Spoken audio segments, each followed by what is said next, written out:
मानवता के शुरुआती दिनों से हमने पृथ्वी पर अपनी पहुंच काफी बढ़ाई है और आज तक हम दुनिया के कई हिस्सों को एक्सप्लोर कर चुके हैं। लेकिन हमारे प्लेनेट के इतने बड़े साइज के कारण अब भी कई ऐसी मिस्टीरियस जगह हैं जहां हम पूरी तरह से एक्सप्लोर नहीं कर पाए हैं। इनमें से एक जगह है ओशंस या महासागर, जिसे पृथ्वी की अंतिम सीमा भी कहा जाता है। लेकिन एक जगह उससे भी कम जानी मानी और मिस्टीरियस है, जिसके बारे में हमें ज्यादा जानकारी नहीं है। वो है परमाफ्रॉस्ट। परमाफ्रॉस्ट सॉइल या अंडर वाटर का सेडिमेंट होता है जो 2 साल से ज्यादा समय तक 0 डिग्री सेल्सियस के तापमान से नीचे फ्रोजन रहा हो। ये दुनिया का एक बड़ा हिस्सा है, जैसे नॉर्दर्न हेमिस्फेयर में जिसका 15% हिस्सा या पूरी दुनिया का 11% हिस्सा जो परमाफ्रॉस्ट से कवर्ड है। लेकिन आज के जमाने में ग्लोबल वार्मिंग की वजह से परमाफ्रॉस्ट का काफी बड़ा हिस्सा धीरे धीरे मेल्ट हो रहा है, जो अपने अंदर के छुपे सीक्रेट्स को रिवील कर रहा है। परमाफ्रॉस्ट के फ्रीजिंग टेम्परेचर ने इन सीक्रेट्स को एक नेचुरल टाइम कैप्सूल की तरह काफी अच्छे से बचा कर रखा था। इस वजह से कई सालों में कुछ ऐसी अमेजिंग डिस्कवरीज हुई हैं जो सबसे एक्सपीरियंस साइंटिस्ट को भी शॉक कर देती हैं। हमने कुछ ऐसे विशेष स्पेसिमेंस पाए हैं जो एकदम क्रेजी हैं। आइए ऐसे ही 7 क्रेजी डिस्कवरीज के बारे में जानते हैं। इस लिस्ट की पहली डिस्कवरी एक एक्सटिंक्ट घोड़े के बच्चे के बारे में है, जो हजारों सालों तक अनडिस्टर्ब्ड रहा और 2018 में ग्लोबल वार्मिंग से आइस के पिघलने के कारण अपने परमाफ्रॉस्ट की कबर यानी बाटागाय का क्रेटर रशिया में डिस्कवर हुआ। ये माना जाता है कि ये एक लेना हॉर्स था जो साइबेरिया में लेट प्लाइस्टोसीन और होलोसीन के दौरान घूमा करता था। साइंटिस्ट ने नोट किया कि ये स्पेसिमेन लगभग प्रिस्टीन कंडीशन में था, क्योंकि इसकी चमड़ी, पूंछ, हूव्स और बाल अभी भी मौजूद थे। इससे पता चला कि जब ये जिंदा था तब इसकी बॉडी बे कलर की रही होगी और पूंछ और मेन काले रंग के थे। दुख की बात यह है कि ये हॉर्स अपनी मौत के समय सिर्फ 2 हफ्ते का था और ऐसा लगता है कि ये मिट्टी के दलदल में फंसकर या डूबकर या फिर प्यास से मर गया। इसकी एक्सटीरियर बॉडी कंडीशन को देखकर रिसर्चर्स शॉक हो गए, लेकिन जो इसे एक क्रेजी डिस्कवरी बनाता है वो ये है कि उन्होंने उसके अंदर लिक्विड ब्लड पाया। ये एक बहुत बड़ी बात थी, क्योंकि लिक्विड ब्लड परमाफ्रॉस्ट एनिमल्स में, खासकर एंशिएंट जानवरों में बहुत रेयर होता है और ये बेबी हॉर्स लगभग 42,000 साल पुराना था। आज के जमाने में ये सबसे पुराना लिक्विड ब्लड वाला रिकॉर्ड भी बनाता है, सेकंड प्लेस होल्डर से भी लगभग 10,000 साल ज्यादा पुराना। इस अचीवमेंट के साथ साथ कई लोग इस डिस्कवरी को लेकर एक्साइटेड हैं, क्योंकि उनका मानना है कि इस ब्लड से इस एनिमल को क्लोन करके दोबारा जिंदा करना पॉसिबल है। एक और बहुत ही फैसिनेटिंग डिस्कवरी जो परमाफ्रॉस्ट में हाल ही में हुई है वो है नीमाटोड्स की डिस्कवरी। ये माइक्रोस्कोपिक, सफेद और ट्रांसपेरेंट अनसेगमेंटेड वर्म्स हैं जो पृथ्वी के सबसे अबंडेंट प्राणियों में से एक हैं और ये काफी रेजिलिएंट भी हैं, जैसा कि एक प्राचीन नीमाटोड ने दिखाया जो 130 फीट या 40 मीटर गहरे परमाफ्रॉस्ट में मिला। ये नीमाटोड प्लाइस्टोसीन युग का था और एक गिलहरी के बरों में रहता था। जब ये सरफेस पर पाया गया तो इसे तुरंत एक लैब में गलने के लिए ले जाया गया और वहाँ इसने कुछ अनबिलीवेबल कर दिखाया। वो वापस जिंदा हो गया। इसने ये क्रिप्टोबायोसिस के जरिए किया, जो एक शारीरिक स्थिति होती है जिसमें मेटाबॉलिक एक्टिविटी अनडिटेक्टेबल लेवल तक रिड्यूस हो जाती है, लेकिन कंप्लीटली रुक नहीं जाती। और ये स्पेसिमेन सिर्फ जिंदा ही नहीं हुआ, बल्कि वापस आने के बाद ये रिप्रोड्यूस भी करने लगा, जिससे ये पता चला कि ये एंशिएंट वर्म एक एसेक्सुअल रिप्रोड्यूसर था, इसलिए इसे अपने बच्चे बनाने के लिए ज्यादा कुछ नहीं चाहिए था। साइंटिस्ट इसे देखकर शॉक हो गए, क्योंकि उन्होंने ये एक्सपेक्ट नहीं किया था। कि नीमाटोड वापस जिंदा होकर कुछ ज्यादा करेगा क्योंकि इनकी लाइफ स्पैन काफी शॉर्ट होती है, लेकिन इसने साइंटिस्ट की सारी एक्सपेक्टेशंस को वास्टली एक्सीड कर दिया और इस कारण ये वर्म अपनी एक बड़ी लेगेसी छोड़ गया क्योंकि आज तक इसके डिसेंडेंट्स को स्टडी किया जा रहा है ताकि साइंटिस्ट ये समझ पाए कि ये इतना रेजिलिएंट कैसे था। इस एंशिएंट वर्म ने जो किया वो सच में काफी अमेजिंग था, लेकिन कभी कभी बात सिर्फ ये नहीं होती कि आप क्या कर सकते हैं बल्कि आपके साथ क्या किया जा सकता है। हमारी अगली खोज जिसका नाम ब्लू बेब है, हमें ये बात उसके जरिए बेहतर समझ में आएगी। ब्लू बेब एक बहुत ही एक्स्ट्राऑर्डिनरी स्पेसिमेन था जो 1979 में अलास्कन पर्माफ्रॉस्ट में गोल्ड माइनर्स ने डिस्कवर किया था। उसका नाम उसके नीले कलर की वजह से रखा गया था जो ब्लू आयरन फॉस्फेट की कोटिंग की वजह से था। ये एक अमेजिंगली प्रिजर्व्ड मैदानी बाइसन था जो अब एक्सटिंक्ट हो चुका है और एक जमाने में यूरोप, नॉर्थ अमेरिका और एशिया में पाया जाता था। जिंदा रहते समय ये मैमथ घास के मैदानों में रहता था और आज के यूरोपियन बाइसन्स जैसा दिखता था, लेकिन साइज में उनसे भी बड़ा था जो इसे यूरेशिया का सबसे बड़ा बाइसन बनाता है। ब्लू बेब स्पेसिमेन भी इस रूल का कोई एक्सेप्शन नहीं था। ये भी लगभग 1 टन का था, लेकिन इसकी असली खूबी उसका साइज नहीं बल्कि उसकी कंडीशन थी क्योंकि वो अब तक का सबसे वेल प्रिजर्व्ड स्टेप बाइसन माना जाता है। ये और भी रिमार्केबल है क्योंकि इसे 36,000 साल पहले एक अमेरिकन लायन ने मारा था और पार्शली खा भी लिया था। इस ब्रूटल डेथ के बावजूद इसने अपनी बॉडी का काफी हिस्सा रिटेन किया जो इसके स्किन और इंटैक्ट हॉर्न्स जो इसके स्कल से जुड़े थे उनको इंक्लूड करता था।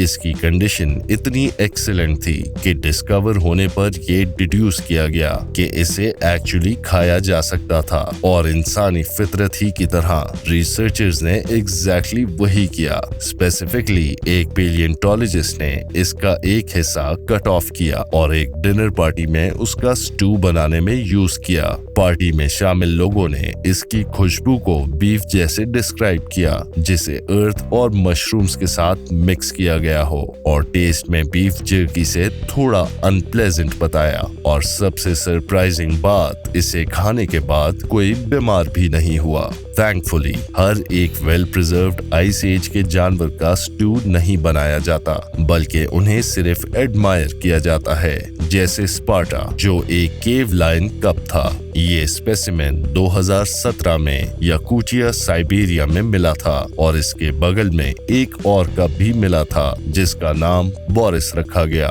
दोनों कप्स के करीब होने और उनकी एज लगभग 1 से 2 हफ्ते होने के कारण पेलियोंटोलॉजिस्ट ने सोचा कि शायद दोनों सिबलिंग्स हैं, लेकिन डेटिंग टेक्निक से पता चला कि ये दोनों ना ही सिर्फ अनरिलेटेड हैं बल्कि दोनों काफी अलग समय से हैं, जहां स्पार्टा बोरिस से 15,000 साल यंगर था। शायद इसीलिए स्पार्टा बेटर प्रिजर्व्ड है और अभी ये माना जाता है कि स्पार्टा सबसे well preserved ice age animal है। स्पार्टा की आउटर बॉडी इतनी अनटच्ड है कि उसके क्लॉज और मूंछें अभी भी शार्प हैं और रिसर्चर्स ने सिर्फ उसके रफल्ड फर में नोटिसेबल हार्म रिपोर्ट किया। इसकी लगभग परफेक्ट कंडीशन ने केव लायंस के बारे में इम्पोर्टेंट इंफॉर्मेशन रिवील की, जैसे कि उनका तेजी से बढ़ने वाला ग्रोथ रेट। मॉडर्न लायंस के मुकाबले में स्पार्टा का साइज काफी बड़ा था, जिससे पेलियोंटोलॉजिस्ट ने अनुमान लगाया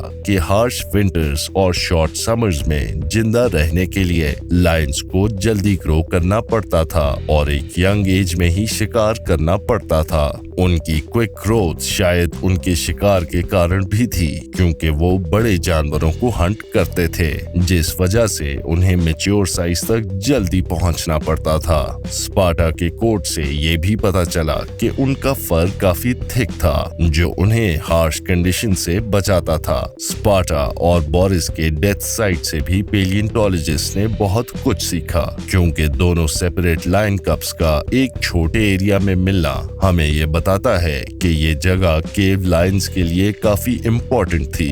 शायद ये जगह उनके फूड और रिसोर्सेज से भरी थी, लेकिन शायद इसी वजह से ये डेंजरस भी थी, क्योंकि एविडेंस से लगता है कि यही लैंड इन कप्स की मौत का कारण बना। रिसर्चर्स ने उनके शरीर के अंदर चोटें डिस्कवर की जो दिखाती हैं कि वो धरती से क्रश हुए थे, जिससे ये हाइपोथेसिस बनाया गया कि ये दोनों या तो केव डेंस में ट्रैप हुए या लैंडस्लाइड से दफना दिए गए थे।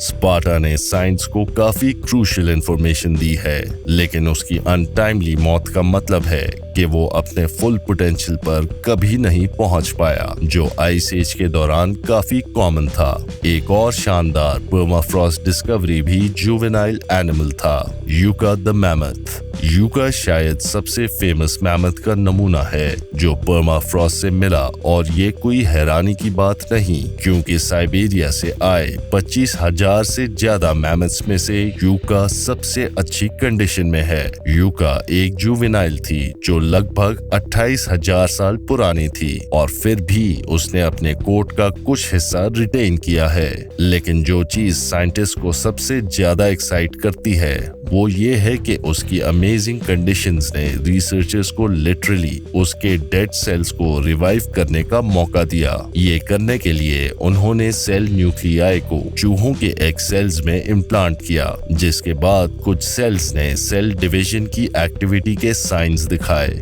ये एक बड़ा कदम था, क्योंकि पहले के सभी प्रयास इतने आगे तक नहीं पहुंच पाए थे, और कई लोग इससे मैमथ्स को रिवाइव करने की दिशा में एक बड़ा लीप मानते हैं।